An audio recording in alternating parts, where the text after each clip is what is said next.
We know Carolina is good, but their linebackers are very vulnerable in coverage. And I could see Sproles and Graham was going to be matched up on a variety of different people, but I could see Sproles being a huge key for New Orleans in this game. Well, I've always believed that, those types of, first of all, those backs are rare, but, the tight ends have, there was a time, and they still create matchup problems, but because you see them each and every week, defenses have gotten better at being able to try to contain those guys. But, then you put a guy like Darren Sproles in the middle, and you give him all that field to work, whether it's from the backfield or splitting him out. And he's a terrific player. I think the world of him, and he's been durable for a little guy. I know that the Chargers, when they lost him, they were never the same. And the Saints, of course, they benefited greatly. He's a great, great player. I don't know that you can really do a lot to contain him. I think you just got to make the tackles when he gets the ball in his hands, because he's so dangerous, in open field. Fascinating game there. And then, of course, this game is hilarious. This is going to be fun. And the weather's supposed to be warm in the East this Sunday, because the Bears and the Eagles, they won't stop each other. I don't see how they're going. The Eagles, with their running game and their offense, Bears couldn't stop anybody. And now the Bears are hard to stop with their passing attack. Eagles can't stop anybody there. I think that game could be in the 40s if it's nice weather this week. Yeah, I wouldn't disagree with that. I do think that the Eagles, they've been a bit inconsistent here as of late, but I do think the defense has gotten better offensively. Yeah, I believe that they're going to move the ball. They're going to run the ball effectively, and I agree with you that the Bears should have some success. I find what may be interesting in that game is, depending on what happens in the Dallas game earlier, if Dallas wins that game, then it's going to come down to Week 17 to see who wins the division, regardless of whatever happens with the game for the Eagles against the Bears. So, do the Eagles maybe back off a little bit? Do they maybe rest some guys? I think, LaShawn McCoy, he's in contention for the NFL rushing title. He's not going to want to come out, but there could be an impact on what happens in the Cowboy game on then, how the Eagles play it. On the other hand, if the Cowboys lose the early game, the Eagles have a chance to clinch the division with a win. So a lot will be dependent, I think, on what the Eagles do based on what happens in the Cowboy-Redskins game. Agreed, and I'll tell you this, too. The Redskins got a big chance in that game, because I watched them last week, and they should have killed the Falcons. They had basically more than double the yardage. They had 7 turnovers. Yeah. And they lost by 1 point. They were up and down the field the entire day, and they had fumbles. They had fumbles going in for touchdowns. They had almost 500 yards. The Falcons had like 200, and the game was 1 point.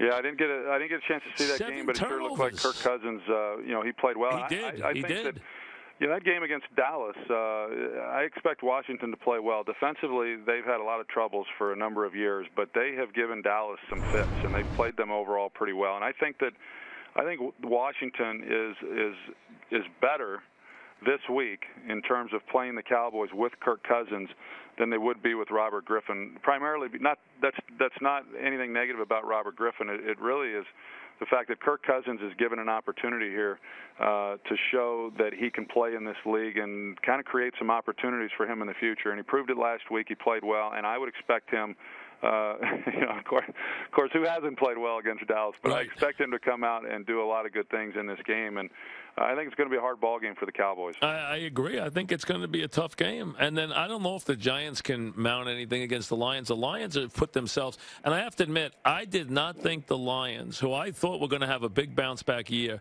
and I know how screwed up they are, but I thought this year, and they're at 6-3, they have things under control. They have a division where Cutler gets hurt, where Aaron Rodgers get hurt, and they throw the division away. Yeah.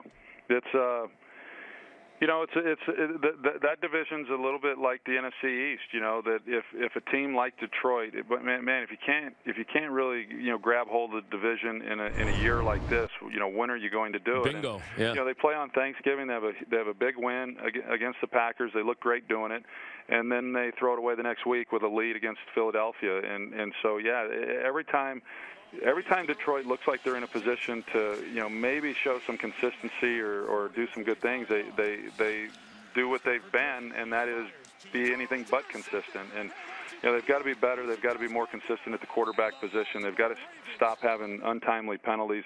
They beat themselves way too much instead of the opponent beating them. Lead the league in defensive penalties, have 1 million turnovers, and let's be honest, Stafford's got a lot of talent, but boy, he's got a little Brett Favre in him. He's going to throw 2 to them and 4 to his own guys and 2 to the other guys. Yeah, I think Favre was he was obviously a great player and he had a unique style, and if he wasn't as great as he was in so many areas, there's some coaches that just wouldn't have tolerated some of the mistakes, and he threw a lot of balls up for grabs. A lot of them ended up, being touchdowns, as we know, but they were risky throws. And I think there are a number of guys. I think Tony Romo is one of those guys who grew up watching Brett Favre. He's from Wisconsin, and then Matthew Stafford as well. That hey, it's okay. I'm going to make I can't stop slinging the ball, and hey, Jimmy Johnson would always say to us, Mike, and I've used this on the air, and he would preach it just about every week, and he'd say, hey, it's not how many great plays you make, it's how few bad plays you make, and there's a lot of truth to that. If you don't beat yourself,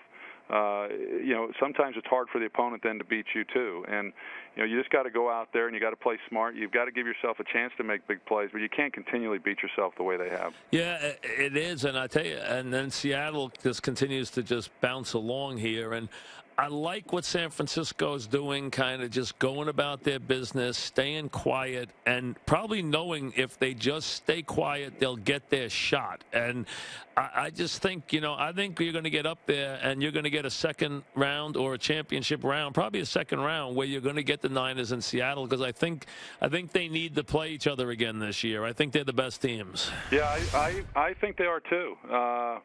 Right now I believe that, and I like the way that they're built. I like the way that they're playing. It's this is when the league and people start making the argument that should division winners really be seated higher than teams with better records? And I like the way that it is. I agree. I think he should get something for winning a division. I know a lot of owners feel that way too. Yeah, I think it's great. If you're San Francisco, you've got to be rooting for Carolina this week. You've got to hope that if you go on the road, in which you will in that seed, that you're going to Carolina potentially, and not New Orleans at some point. So, and then of course everyone ends up having to go through Seattle, which at some point they'll lose in Seattle. I don't know when that might be, but as we know, that 12th man and what they're able to do there is really special.